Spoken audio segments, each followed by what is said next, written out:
as morning light begins to shine, I seek your word and make it mine. In quiet moments, faith is born. With every breaking of the dawn, rise and reflect on promises true. With every dawn, I'm renewed by you. Guided by grace, strengthened by love, your light leads me from above. Your word, my hope, my guiding way. In you I find strength each day. Through trials and fears, I trust and rest. In your wisdom I am blessed. Rise and reflect on promises true. With every dawn I'm renewed by you. Guided by grace, strengthened by love, your light leads me from above.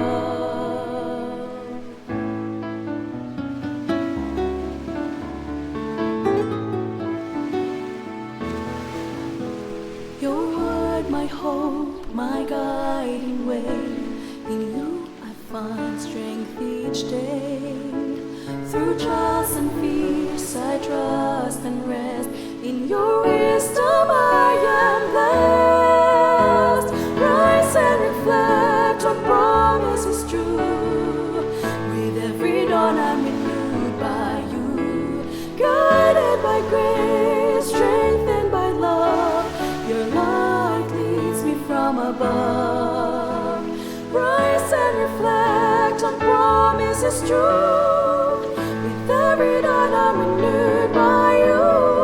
Guided by grace, strengthened by love, your light leads me from above. Your light leads me from above.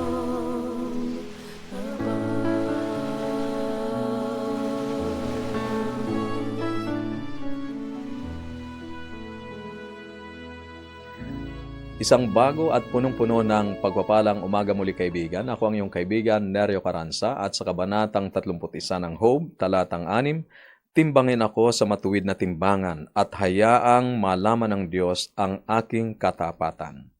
Dito ay ginamit ni Job ang larawan ng isang timbangan upang ipahayag ang kanyang kahandaang suriin ang kanyang puso at buhay sa pamantayan ng Diyos, hindi sa opinyon ng tao. Hindi ito nangangahulugang perpekto ang buhay ni Job, kundi malinis ang kanyang konsensya at siya'y namuhay ng may integridad sa harap ng ating Panginoong Diyos. Handa si Job na humarap sa Diyos at masabing, "Suriin mo ako, Panginoon." Isang halimbawa ito ng taos-pusong kabanalan na hindi takot sa liwanag ng katotohanan. Ikaw ay sumusubaybay sa ating himpilan, AWR 89.1 FM, at ito ang ating programang Rise and Reflect. At bago po tayo magpatuloy, binabati ko po ang atin pong mga kaibigang maagang nag-tune in, si Marites Hermosora, Jerilyn Mangkoy Arahan, Dave Thompson at si In Pinaridondo. Ayan, maraming salamat po sa inyong maagang pag-tune in. Sila po ay inan lamang sa atin pong mga masisigasig na taga-subaybay dito po sa ating himpilan. Maraming salamat po sa inyong pagtangkilik. Ganon din po ang mga nasa transistor radio nakikinig at ang ilan po namang nasa kanila pong mga sasakyan habang naglalakbay. Ito nga po ang ating programang Rise and Reflect at dito ay pinasisimulan natin ang bawat araw sa pagbabalik ng pasasalamat sa ating Panginoong Diyos, pagbabasa ng Kanyang salita at sa pananalangin. At mula po sa ang Bible Pinoy Version, tutunghayan natin ang Aklat ng Job, kabanatang 31 na po tayo, talatang 1 hanggang 4 na po. Pakinggan niyo po ang sinasabi ng Biblia sa bahaging ito ng Aklat ng Job. Nag-promise ako sa sarili ko na titingin ng may pagnanasa sa babae. Anong gagawin ng Diyos sa akin? Anong reward ang ibibigay ng Diyos na makapangyarihan sa lahat? Binibigay niya ay paghihirap at pagkasira sa mga taong gumagawa ng masama. Nakikita ng Diyos lahat ng ginagawa ko. Nabibilang din niya ang bawat hakbang ko. Pagsisinungaling ay di ko ginawa at di ko sinubukang mandaya. Sana fair ang pag-judge ng Diyos sa akin. At makikita niyang ako ay tapat din. Kung nalihis ako sa tamang daan at sinunod ng puso ko ang aking kagustuhan at kahit kunti ay natukso ng kasalanan, kainin sana ng iba ang tinanim ko at sirain ang mga pananim ko. Kung natukso ako sa asawa ng iba at nag-aabang ako sa pintuan niya, hahayaan ko ang asawa ko na mag-serve sa iba at ibang lalaki ang makipag-sex sa kanya. Krimen ang pakikipag-sex sa asawa ng iba, kamatayan ang hatol na parusa. Kasi para itong apoy na sa akin ay susunog at sa aking kabuhayan ito ang uubos. Pag nagreklamo ang mga alipin ko sa akin, lagi kong pinapakinggan ang kanilang sasabihin. Kung di ko sila trinato ng mabuti, anong isasagot ko sa Diyos? Paghahatulan niya na ako. Di ba ang Diyos na nag-create sa akin, ang siya ring nag-create sa aking mga alipin? Tulong ko sa mga mahihirap, di ko pinagdamot. Pati ang mga byuda ay di ko nilimot. Di ko pinabayaan ang mga ulila. Pag kumakain ako, kumakain din sila. Mula pagkabata ko, para na akong tatay ng mga ulila at ipinagbubuntis pa lang ako, tagapagtanggol na ako ng mga byuda. Every time na makita ko ang mahihirap na walang damit na maisuot, bibigyan ko sila ng damit na gawa sa balahibo ng aking tupa. Kaya nagpapasalamat sila ng buong puso sa akin. Kung inapi ko ang mga ulila kasi alam ko na sa hukuman ay mananalo ako sa kanila, mabuti pang mga bisig ko ay baliin at sa balikat ko ay tanggalin. Sa parusa ng Diyos natatakot ako, kaya di ko magagawa ang mga bagay na ito. Di ako umasa sa mga yaman ko at di ko pinagkatiwala ang buhay ko sa ginto.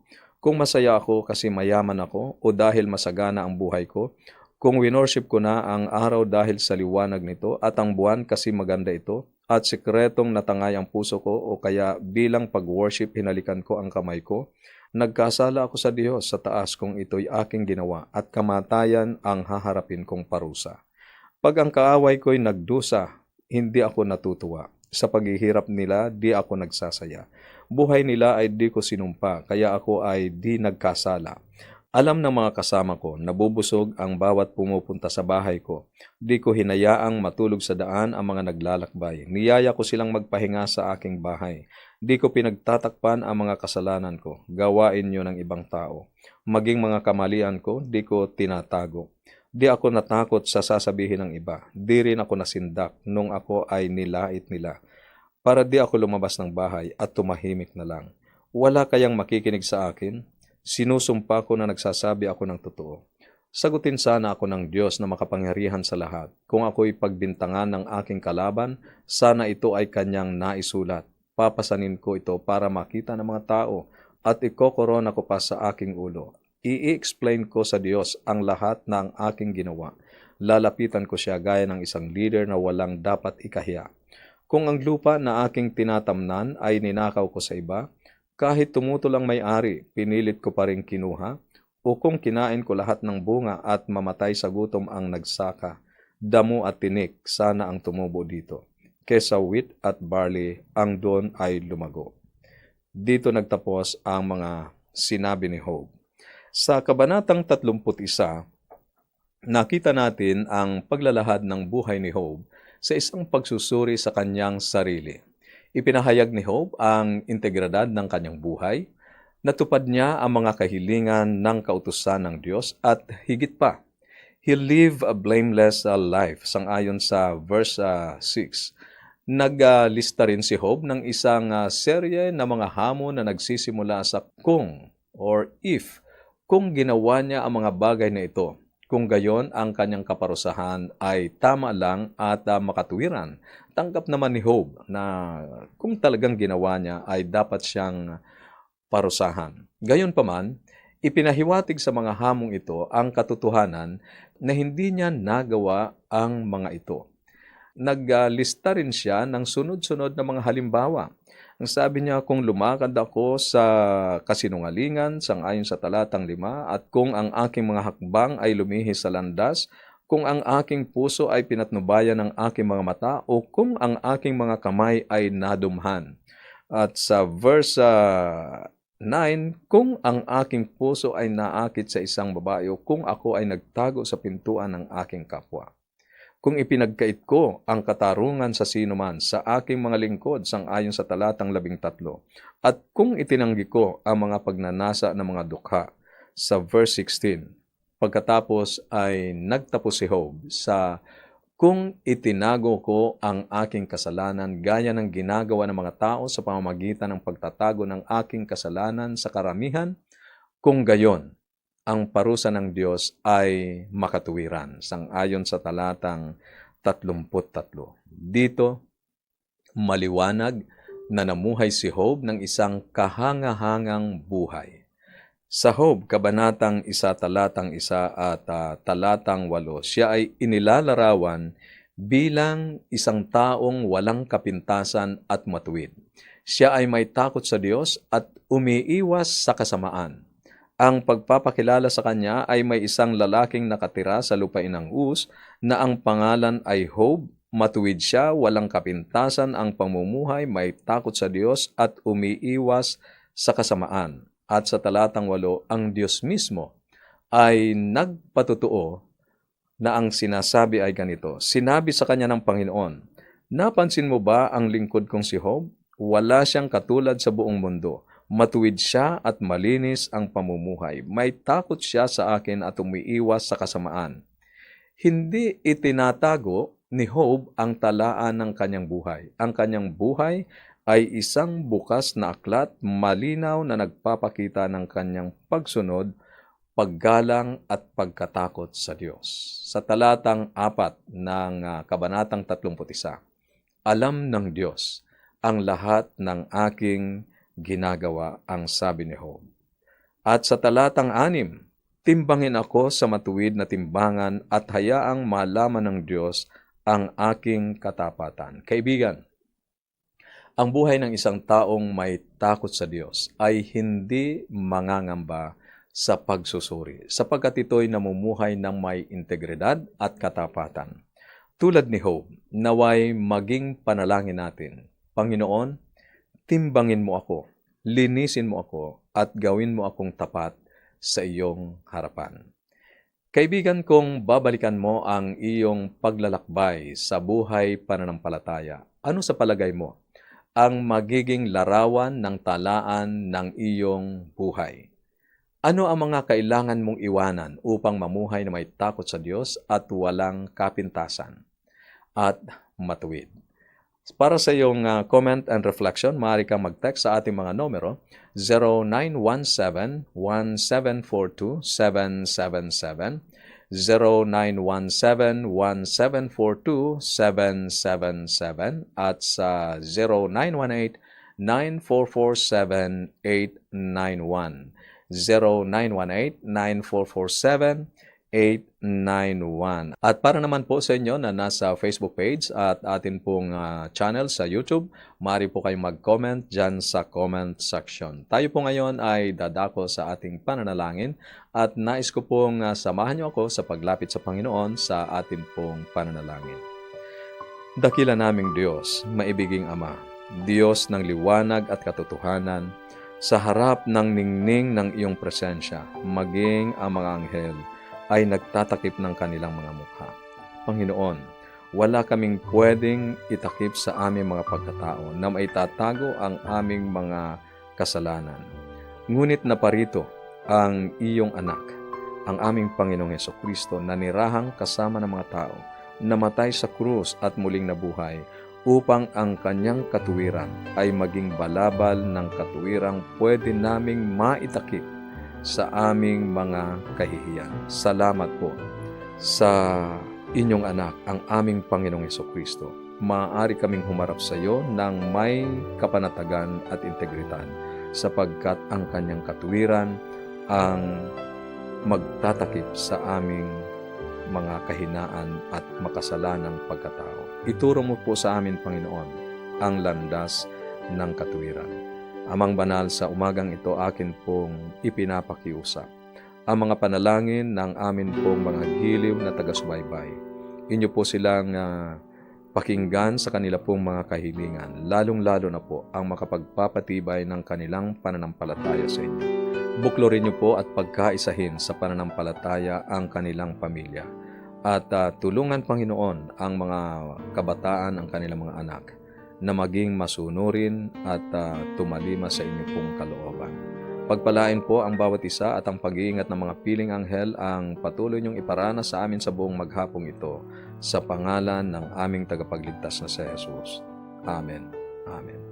Muli ako po ay nagpapasalamat sa inyo pong mga comment at sa walang sawang pagsubaybay dito po sa ating himpilan AWR 89.1 FM at akin pong ini-offer ang atin pong libreng babasahin ang Pag-asa para sa mga panahong maligalig. Mapapasa inyo po ito kung inyo pong i-comment dyan sa comment section ang inyo pong kompletong pangalan, address at contact numbers. At para naman po sa mga nakikinig sa Transistor Radio, ang atin pong mga numero na pwede nyo pong i-text o kaya itawagan para po sa inyong free booklet o kaya ay mga katanungan at panalangin ay 0917-1742-777. 0917-1742-777 at sa 0918-9447-891. 0918-9447-891. Ito ang iyong kaibigan, Neryo Caranza, na nagsasabing huwag kang matakot, huwag kang mangamba, huwag kang mag-alala. The Lord is always near you. Susunod ang mga makalangit na awitin at ang programang May Nagmamahal sa iyo. Huwag po kayong aalis at pagpalain kayo ng ating Panginoon sa inyong patuloy na pakikinig.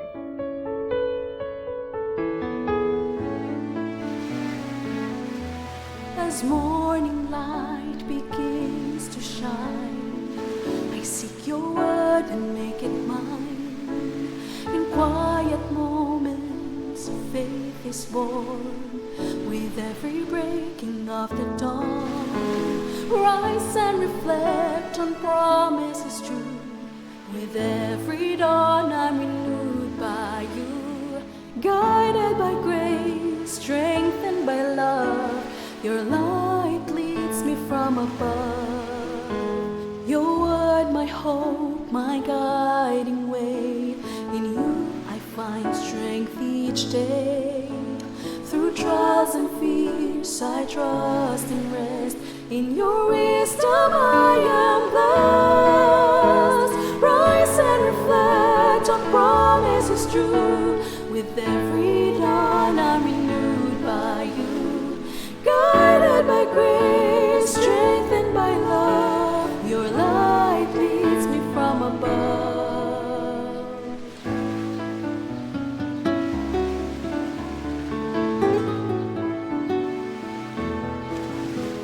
Your word, my hope, my guiding way. In you I find strength each day. Through trials and fears I trust and rest. In your wisdom I am blessed. Rise and reflect on promises true. With every dawn I'm renewed by you. Guided by grace, strengthened by love, your light leads me from above. Rise and reflect on promises true.